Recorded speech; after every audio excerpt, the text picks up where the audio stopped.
Hello everyone, welcome to the Elevator Talk Show, and today is a video that I would like to, I've been wanting to do, and probably do it recently. I will be doing the full review for Spider-Man PS4 soon enough, or if Brad decides to do it, then he can do it, but either way, I'm going to be doing the review for Spider-Man PS4 The Heist, which is the DLC that I'm in right now, currently. As you can see, I am currently in the DLC. I 100%ed it, so I have everything done. Yeah, I unlocked everything, and why not do it in a suit that was already unlocked in this mode? Let's do it in the Kane suit. For Spider-Man PS4's The Heist, I will say this is my honest opinion of the DLC, and it's just a review of how I felt. So if you guys are okay with listening to my review for a couple minutes, then yeah, that'd be nice. So the first thing I'd like to start off is the positives.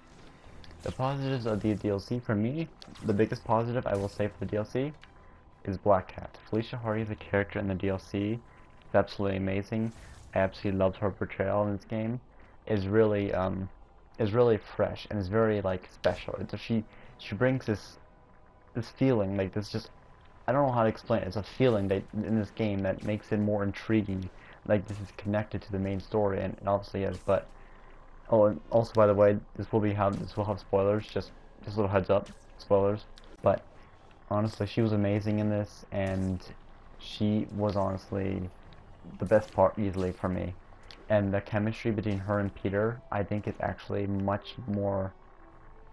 It feels more better than the MJ and Peter one. The MJ Peter one will obviously be more stable, and the whole point is MJ and Peter is it will always work over the Felicia Hardy and Black Cat thing, but honestly, it's really difficult for me to say this, but as someone who's always supported MJ over Black Cat, it really does feel like the chemistry between Felicia and Pete is much more better. Like there's like, I know she was like the rebound girl, that's what Ame said in DLC, but she just seems to bring this, there's more chemistry. There's way more chemistry with her and Pete. And you can feel it in their interactions, especially the one part where they're working together on the mission to find quote unquote her son. And they, like, Black Cat says, no, Peter says as silent as a cat, or like as quick as a cat and silent as a spider type of thing. Like their whole quote, like there's so much chemistry between them, and it's infectious in a way. Now, off Black Cat, Peter Parker is once again amazing. He's always, this is the best Peter Parker in a while, and he's honestly becoming my favorite Peter Parker. The more Peter Parker and Spider-Man, the more it goes on. He's just so interesting. Like he's like, it's accurate. Like he's more accurate to how Peter Parker should be than Tom Holland ever could be. And this is the perfect modern day Spider-Man. Like this is the Spider-Man we should have gotten in the MCU, and Spider-Man I wish we got, because this guy is perfect.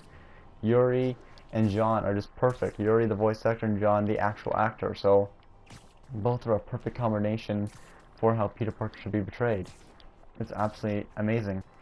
Now as for the story is great. I think it's amazing. I think the Black Cat and Peter stuff is interesting. I love the Hammerhead's actually the villain of the first DLC, though you don't get to fight him, which I guess they're saving up for the second or third, which makes sense because he looks like he's going to be the main villain of the whole thing, possibly. Now as for the other pros, the Kane suit, the Brazilian suit, and the UK suit are all great. I think the Kane suit's the best suit so far in the DLC. Just look at this thing. This thing looks great. Brad, I love this suit, so yeah, it's Kane, so who wouldn't? So yeah, I think that's actually about it for the pros. It's really weak in terms of how many pros there are. I mean the story, the characters, and the suits, all pros. I guess that is small, but the rest are all cons. For one, game length for story too short. I beat the game for story in 2 hours. Just 2 hours long. That's not good at all. That's very lazy and very uncreative. It just shows lack of interest, it seems. I don't even know how to explain it. It's just so short. Like, why is it so short? Like, who's gonna get into this DLC? I paid $13 Canadian to freaking get this DLC, and I paid it for a 2 hour thing, for like maybe a 2 hour and 30 minutes or 3 hours of just doing shitty, very shitty and boring and meh side missions. Like, the side missions are not great at all. Like, Screwball's not fun. She's annoying. Like, I'm sorry, but if you find Screwball actually entertaining, stop. She's the most annoying character in this game, and she's the main thing, like the Taskmaster Challenge thing. She's there. Another one, they have spoiler alert. I already said spoilers again, so if you get pissed off and you stay here longer, well, it's your fault.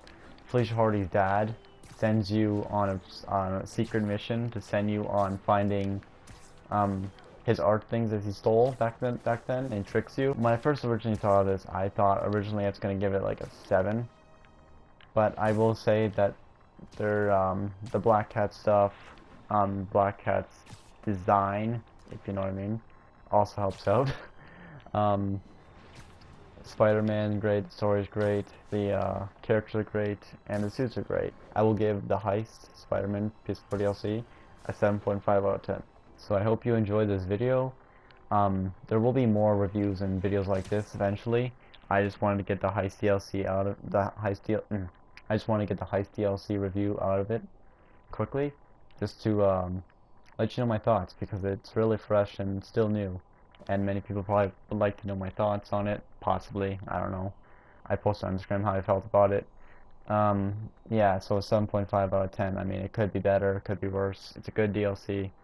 I would recommend paying for it if you want to hear the story, what happens next, but if you're not really interested in paying money for the DLC, I understand, because especially if I haven't got the season pass, it's kind of a lot of money, especially for Canadians. $13, that's ridiculous for 2 hours, 2 to 3 hours of content with barely any side missions. I think it's even 2 hours. I wouldn't even say it's 3 hours. Well, look, it's Poppins. But yeah, 2 hours, and it's basically 2 hours and 30 minutes. If you want to count it like that, that's more accurate, I think. And I don't think that's worth $13, especially with nothing in here besides some suits. But I hope you guys enjoyed. More content will be coming soon, and thanks for stopping by. Elevator going up.